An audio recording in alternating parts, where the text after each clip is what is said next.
ચાલો બાળકો આપણે છેલ્લે સ્વાધ્યાય 13.2 જોતા હતા બરોબર એમાં આપણે છેલ્લે એક્ઝામ્પલ 3 સુધી આગળના વિડિયો લેક્ચરમાં જોયું હવે એના પછી આવે છે એક્ઝામ્પલ નંબર 4 શું કહે છે ધ્યાનથી રકમને વાંચજો તો કે ડબ્બામાં રહેલી મીઠાઈને કોઈ એક ડબ્બો છે બરોબર એમાં જે મીઠાઈ રહેલી છે એને શું કરવામાં આવે છે તો કે 24 બાળકો વચ્ચે રહેતા પ્રત્યેક બાળકને મીઠાઈના 5 ટુકડા મળે છે એટલે કેવા શું માંગે છે કે કોઈ એક ડબ્બો છે મીઠાઈનો બરોબર એને હવે બાળકો વચ્ચે વહેંચવાની છે પણ કેટલા બાળકો વચ્ચે 24 અને દરેક બાળકને કેટલા ટુકડા મળે છે 5 ટુકડા મળે છે હવે શું કહે છે જો બાળકોની સંખ્યામાં 4 નો ઘટાડો થાય તો શું કહે છે પહેલા જેટલા બાળક હતા એમાં 4 નો ઘટાડો થાય બરોબર તો પહેલા કેટલા બાળક હતા 24 હવે 4 નો ઘટાડો થયો એટલે કે 24 - 4 એટલે કે 20 થાય તો પ્રત્યેક બાળકને કેટલી મીઠાઈ મળશે એટલે કે કેટલા મીઠાઈના ટુકડા મળશે તો ચાલો જીને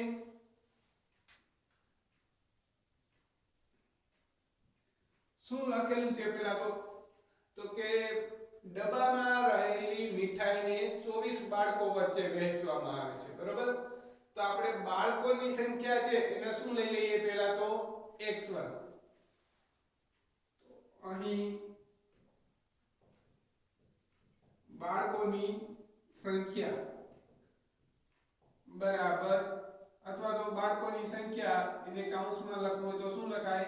x1 અને એના બરાબર કેટલા છે અત્યારે 24 કેટલા છે 24 બાળકો હવે બાળકોની સંખ્યા જ્યારે 24 હોય તો દરેક બાળકને મળતા ટુકડાની સંખ્યા મળતા મીઠાઈના ટુકડા અથવા તો ખાલી ટુકડાની સંખ્યા અને દરેક બાળકને મળતા મીઠાઈના ટુકડાની સંખ્યા બરોબર જે મીઠાઈના ટુકડા છે એને શું કહી દેશું આપણે y1 શું કહી દેશું y1 તો y1 બરાબર કેટલા મળે છે દરેક બાળકને 5 હવે ધ્યાનથી રકમ વાંચજો શું કહે છે કે હવે જો બાળકોની સંખ્યામાં 4 નો ઘટાડો થાય તો એ પણ લખશું હવે જો બાળકોની સંખ્યામાં કેટલાનો ઘટાડો થાય છે 4 નો બરોબર 4 નો ઘટાડો થાય છે અહીંયા રકમમાં આપેલું છે આપણને કે 4 બાળકનો ઘટાડો થાય છે તો હવે જો 4 બાળકનો દીકરાનો ઘટાડો થતો હોય ને તો શું થવું જોઈએ તો કે પહેલા કરતા ઓછા બાળકો મળશે બરાબર તેથી હવે બાળકોની સંખ્યા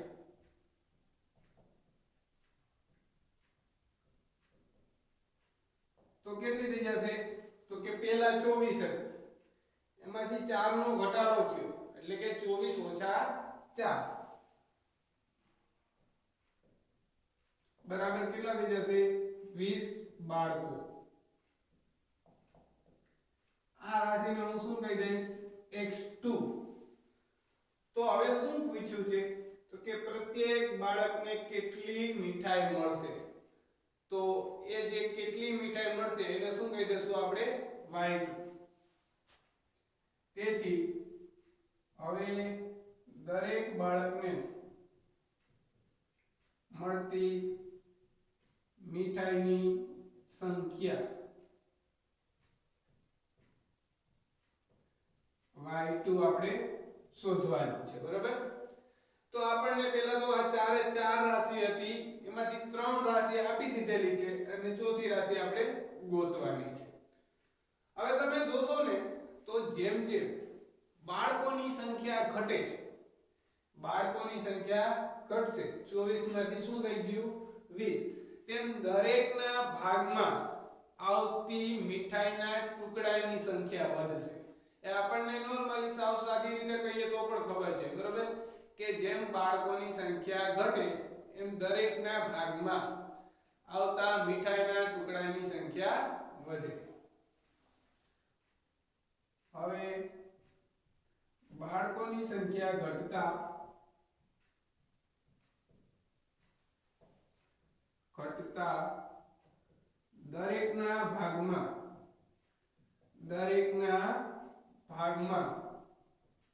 દરેકના ભાગમાં શું લખશું તો કે આવતા મીઠાઈના ટુકડાની સંખ્યા વધશે દરેકના ભાગમાં આવતા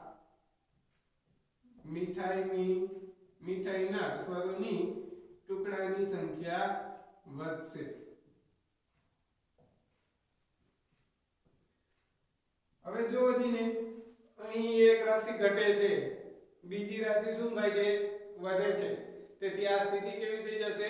વ્યસ્ત પ્રમાણની તેથી અહીં વ્યસ્ત પ્રમાણ છે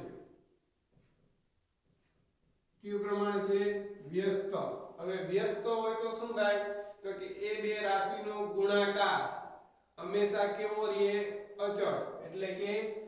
x1 y1 બરાબર x2 y2 ચાલો કિંમત મૂક દઈએ બરોબર x1 એટલે કેટલા છે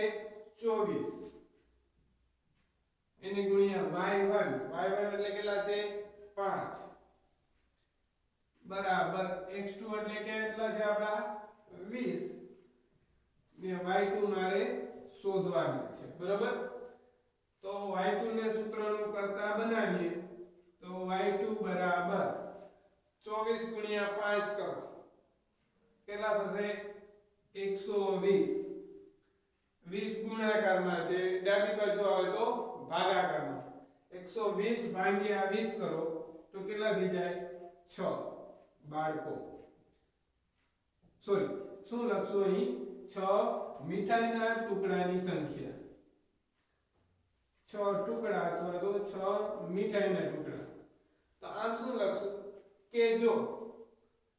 બાળકોની સંખ્યામાં 4 નો ઘટાડો કરવામાં આવે તો દરેક બાળકને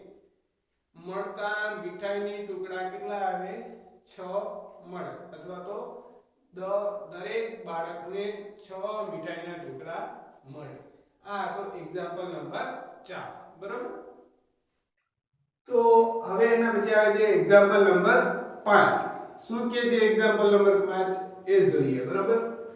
તો એક ખેડૂત પાસે 20 પશુઓને 6 દિવસ સુધી ખવડાવી શકાય તેટલો ઘાસચારો છે બરાબર હંમેશા જ્યારે તમને એવું લાગતું હોય કે દાખલો અથવા તો એક્ઝામ્પલ એની રકમ થોડીક મોટી છે તો એક વાક્ય પૂરું થાય ને ત્યાંથી અટકી જવાય એટલે જે આપેલું છે ને એનો અર્થ શોધવાની ટ્રાય કરો બરાબર દીકરાઓ તો શું કહે છે એક ખેડૂત પાસે 20 પશુઓને 6 દિવસ સુધી ખવડાવી શકાય તેટલો ઘાસચારો છે બરાબર કોઈ એક ખેડૂત હોય તો એની પાસે 20 પશુ બરાબર પશુ એટલે કે ગાય ભેંસ બરાબર એ 20 પશુઓને 6 દિવસ સુધી ખવડાવી શકાય ને એટલો ઘાસચારો છે હવે શું કહે છે હવે જો તેની પાસે 10 વધારે પશુઓ આવે કેટલા 10 પશુઓ વધારે આવે અહીંયા 10 લખતા ભૂલાઈ ગયા છે 10 પશુઓ વધારે આવે તો આ ઘાસચારો કેટલા દિવસ ચાલશે શું પૂછ્યું છે તો આ ઘાસચારો કેટલા દિવસ ચાલશે તો પહેલા તો જોઈએ શું તો કે શું આપેલું છે તો કે ખેડૂત પાસે પશુઓ આપેલા છે કેટલા છે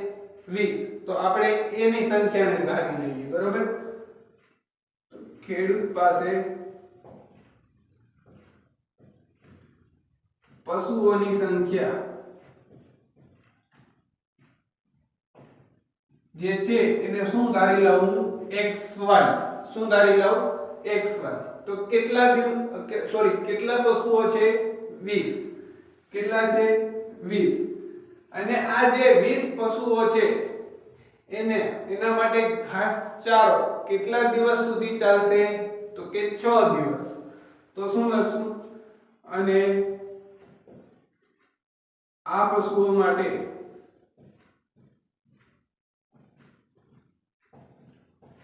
નો ઘાસચારો જેટલા દિવસ ચાલે એને શું કહી દઉં y1 બરાબર 20 પશુઓ છે અને 20 પશુઓ માટે જેટલા દિવસ ઘાસચારો ચાલે એને હું શું કહી દઉં y1 તો y1 બરાબર કેટલું આપેલું છે 6 દિવસ તમને અહીંયા આપી દીધું છે શું આપી દીધું છે 6 દિવસ હવે શું કહે છે ધ્યાનથી જોજો તો કે હવે જો તેની પાસે 10 પશુઓ વધારે આવે તો લખશું હવે તેની પાસે 10 પશુઓ વધારે આવે છે બરાબર શું થાય છે હવે વધારે 10 પશુઓ આવે છે તો શું થશે તો કે પહેલા પશુઓની સંખ્યા હતી 20 તેથી હવે કેટલી થઈ જશે તો કે 20 + 10 તેથી પશુઓની સંખ્યા એને આપણે x2 કહી દઈએ શું કહી દઈએ x2 તો પહેલા 20 હતી હવે એના પછી 10 વધારે આવ્યા કેટલા વધારે આવ્યા 10 તો 20 + 10 એટલે ટોટલ કેટલા થઈ જશે 30 પશુ બરાબર તેથી હવે પશુઓની સંખ્યા x2 બરાબર કેટલા થઈ જશે 30 તો શોધવાનું શું છે તો આ ઘાસચારો કેટલા દિવસ ચાલશે તો આપણે એ પણ જોઈ લઈએ તો આ ઘાસચારો ચાલવાના દિવસોની સંખ્યા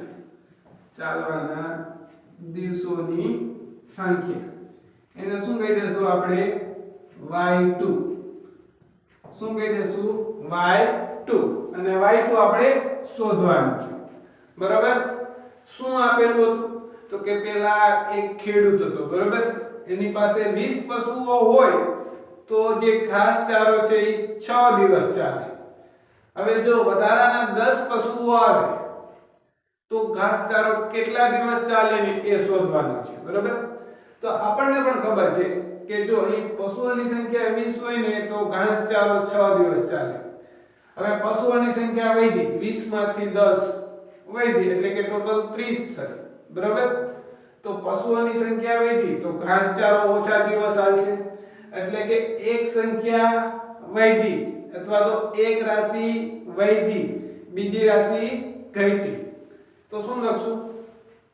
અહીં પશુઓની સંખ્યા વધતા શું થશે તો કે ઘાસચારાના દિવસોની સંખ્યા ઘટશે ઘાસચારાના દિવસોની સંખ્યા ઘટશે બરાબર પશુઓની સંખ્યા વધશે એમ ઘાસચારાના દિવસોની સંખ્યા ઘટશે તો અહીંયા જોશો ને તો એક રાશિ વધે છે એક રાશિ ઘટે છે તેથી સ્થિતિ કેવી થઈ જશે વ્યસ્ત પ્રમાણની તેથી અહીં વ્યસ્ત પ્રમાણ છે બરાબર તમારે કોઈ પણ એક્ઝામ્પલ ગણતા પહેલા તો તમારે આ નક્કી કરવું પડે કે સમપ્રમાણ છે કે વ્યસ્ત પ્રમાણ એના ઉપરથી પછી સૂત્ર લખી શકાય હવે વ્યસ્ત પ્રમાણ છે તો શું લખી શકીએ એના ઉપરથી તો કે દરેક વખતે એ બે રાશિનો ગુણાકાર કેવો હશે અચળ તેથી x1 y1 બરાબર x2 y2 તેથી x1 એટલે કેટલું છે 20 એને ગુણ્યા y1 એટલે કેટલું છે 6 બરાબર x2 એટલે કે 30 એને ગુણ્યા y2 બરાબર. તો આપણે શું કરવાનું છે તો કે y2 જે છે ને એને આપણે શોધવાનું છે. તો y2 ને સૂત્રનું કરતા બનાવી દઈએ બરાબર. તો 20 ગુણ્યા 6 એના ભાગ્યા 30 શૂન્ય શૂન્ય ગયું તો શું વધ્યું 2 ગુણ્યા 6 કરો તો 12 12 ભાગ્યા 3 કરો તો 4.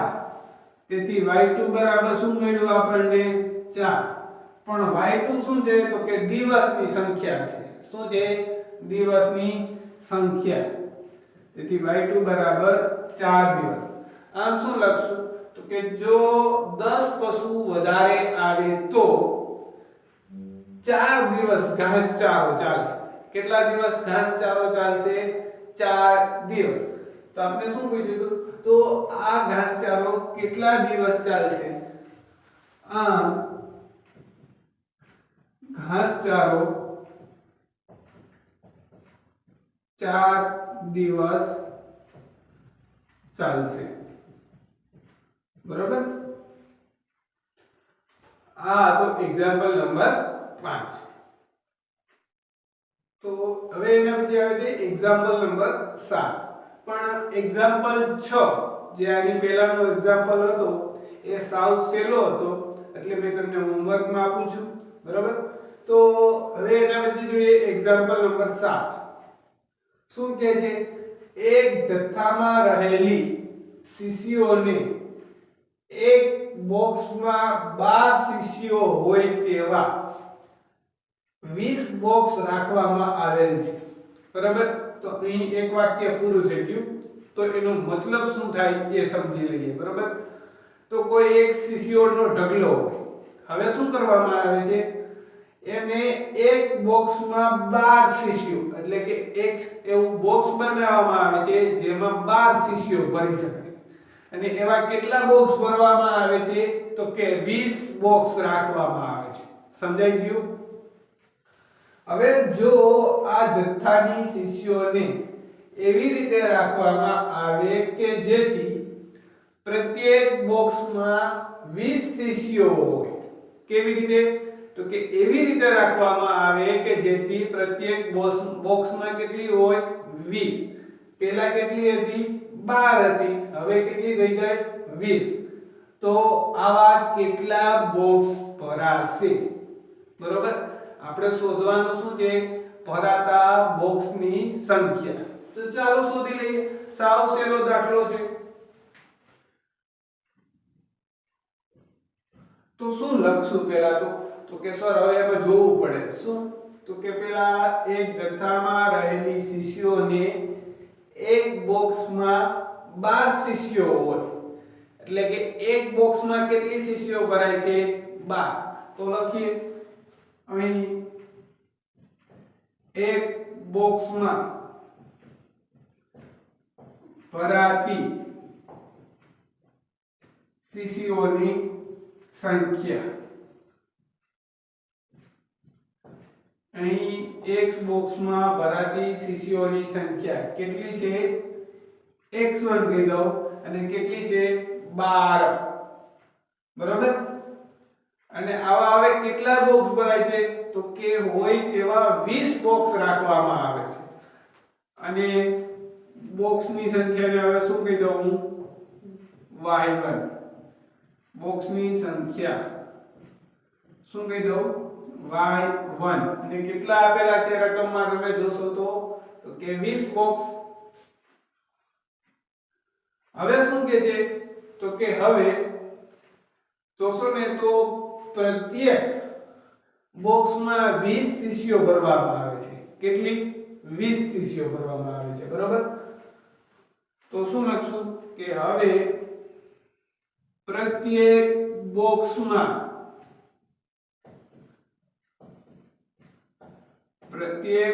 બોક્સમાં કેટલી શીશીઓ ભરવામાં આવે છે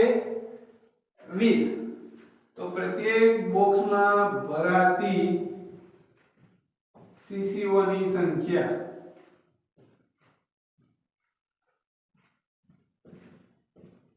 એને હું x2 કહી દઉં તો કેટલી છે દીકરાઓ અહીંયા તો કે જોશો તો 20 કેટલી છે 20 તો શોધવાનું શું છે તો કે આવા કેટલા બોક્સ ભરાશે કે તો ભરાતા બોક્સની સંખ્યા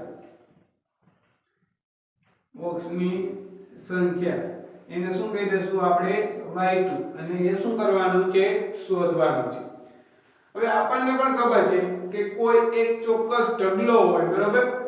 એને બોક્સમાં ભરવાનો હોય તો શું થાય તો કે જો આપણે ઓછો ઢગલો અથવા તો નાનું બોક્સ હોય એમાં ભરીએ તો બોક્સની સંખ્યા વધુ જોઈએ અને કોઈ મોટું છે બોક્સ એમાં એ જ ઢગલો ભરીએ તો બોક્સની સંખ્યા ઓછી જોઈએ તો અહીં પણ એવું જ છે શું લખશું હવે તો કે અહીં બોક્સમાં ભરાતા અથવા તો ભરાતી શીશીઓની સંખ્યા અહીં બોક્સમાં ભરાતી શીશીઓની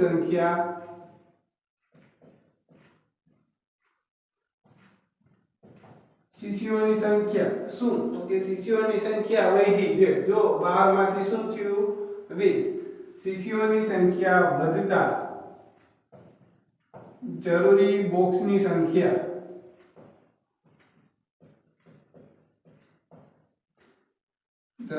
બોક્સની સંખ્યા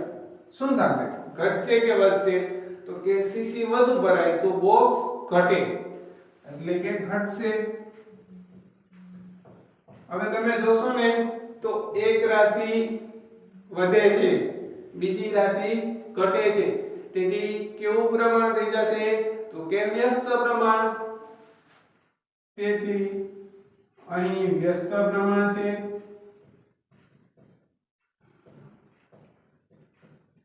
બરાબર શું છે વ્યસ્ત પ્રમાણ હવે વ્યસ્ત પ્રમાણ હોય તો શું લખી શકીએ તો કે ગુણાકાર દરેક વખતે અચળ મળે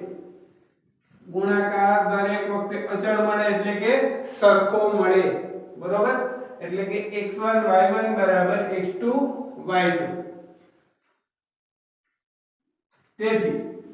x1 એટલે કેટલા છે તો કે 12 એને ગુણ્યા y1 એટલે કેટલા છે 20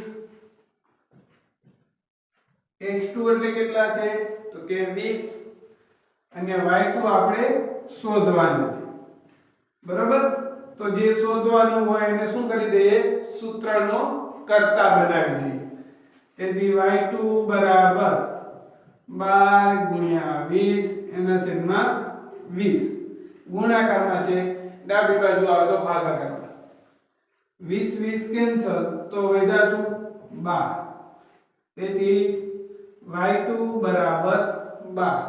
તો આમ શું લખશું તો કે આમ આવા કેટલા બોક્સ ભરાશે તો કે આમ 12 બોક્સ ભરાશે આમ ભરાતા બોક્સની સંખ્યા